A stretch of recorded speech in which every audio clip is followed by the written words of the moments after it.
If I were starting a podcast today, what would I think about when I was coming up with the concepts for it? I guess, there's a couple main points that are pretty good to look at. One of them is, are you going to have guests from the start or not? For me personally, with my experience, I've found it's easier for me to carry a conversation with another person than it is for me to monologue by myself into a microphone. It's kind of a different mindset to get yourself into. Some people can flip into it pretty easily, but for me, getting that mindset switched over, was something to consider. The other thing to consider is, are you going to have a studio from the start, like a designated studio? Or are you going to have like a van, perhaps, or like a mobile studio setup that you can set up at your temporary studio, whether that's a hotel room or a guest's house or any spot on the road where you might find yourself trying to track down a guest to have on your podcast. Another question you could ask yourself is, why are you doing it? If you're doing it for money, that's probably not the best reason to start something. If you're doing it because you really like the idea of having guests on your show, or you like the idea of, personal enrichment in the form of sharing your ideas with the world, that might be a pretty good route for you to go. But if you're going off of it with the idea you're going to make money, one of the issues with that mindset is, for most people, you're probably going to make about 7 episodes and the podcast is going to fizzle out. I think if you look at the statistics, that's about how long most podcasts go. Very few podcasts go beyond 7 episodes, and very few podcasts really get a ton of listens and become the number one podcast. Only one podcast can be number one at a time. I'm not saying to turn away if that's your goal, but definitely think about that, because if that's your goal, statistically speaking, you've got a pretty good chance of being disappointed. Now, if you have a permanent studio set up, there's another question that you have to ask yourself.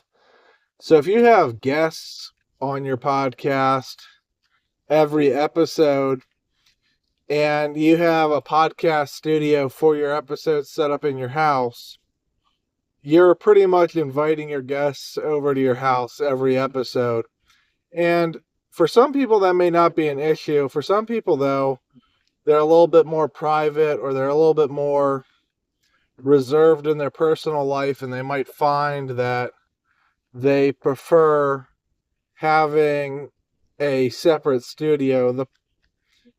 An issue with having a separate studio is that it's going to be an additional cost. Whereas if maybe you have a 2-room apartment, or maybe you have an apartment that has enough of a sitting room where you can have like a permanent setup area there, and you can kind of invite people over, so it doesn't really cost you anything extra in having dedicated studio space rental. A Venn diagram of what type of studio you like or setup you like might help you say, all right, this is good, this is not so good. Another thing too is like, it's kind of like, if you have like, how do you want to target it in the sense of like for time? You might say, all right, we're going to try for a minimum of 45-minute episode. We're going to try for we have a set deadline. So we're going to try to allot this slot of time for recording, and whatever usable footage we get, we get. And that's a pretty good way to quantify it, but it's also something that you sometimes see or at least I see as a enjoyer of podcasts, is often I'll see somebody stretching something out where it's like, listen, we can tell you're stretching this out. This could have been a 10-minute thing, but you just stretched it out to 45 minutes for the sole purpose of you saying you got a podcast that's an hour long. Or what I've also seen is like a morning show where somebody do kind of like a talk show for the morning.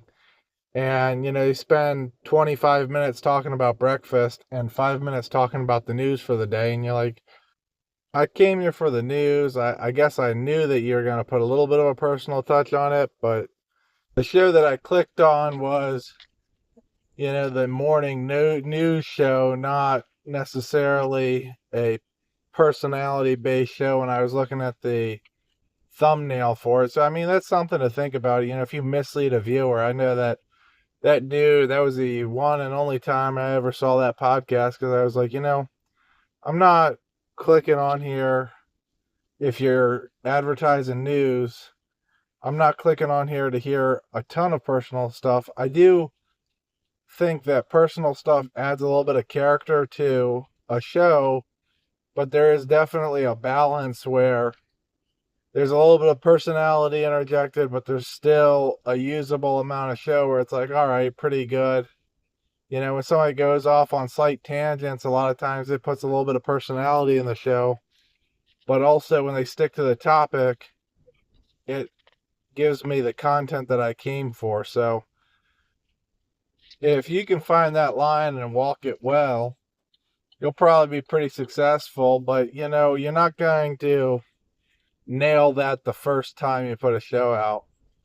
You're probably going to have to put out several episodes of whatever to try to mix it up a little bit and get your pacing down, your timing down, your ability to just talk on to a microphone or on camera down. Those are things that, they seem pretty basic, but there's a reason why they get emphasized, because if you can't competently do the basics in a sport like basketball, for example, if you can't dribble the ball, what do you expect to make it into the NBA, or to even make it into any organized team, or even being, picked in a game of street ball? You're not going to expect that. So it's kind of the same thing with a lot of this stuff, where it's like, if you can't get the podcasting formula close enough to the point where you're comfortable talking into a microphone, and you know what you're willing to share about yourself, then don't be surprised if you're not getting picked up for a game of street ball in a podcast setting, which for a podcaster, that would be like, on your smaller level podcasts that are about your same size, getting invited onto one of their shows. It's like, all right, it just shows that you can run the basics well enough that you can play the game. And now, while you're still honing your skills, you can learn while doing. And I think that that's something that's pretty cool, and I want to say, thank you for listening this far into the video. I appreciate the listen. Have good luck starting your podcast if that's what you're doing. If you're just here for information, to hear me spitball, thanks for hearing me run my mouth, rambling on. And if you thought it was cool, it'd be neat if you left a comment, but that's not necessary. All right. Love ya. Have a nice day. Thanks for listening. Bye.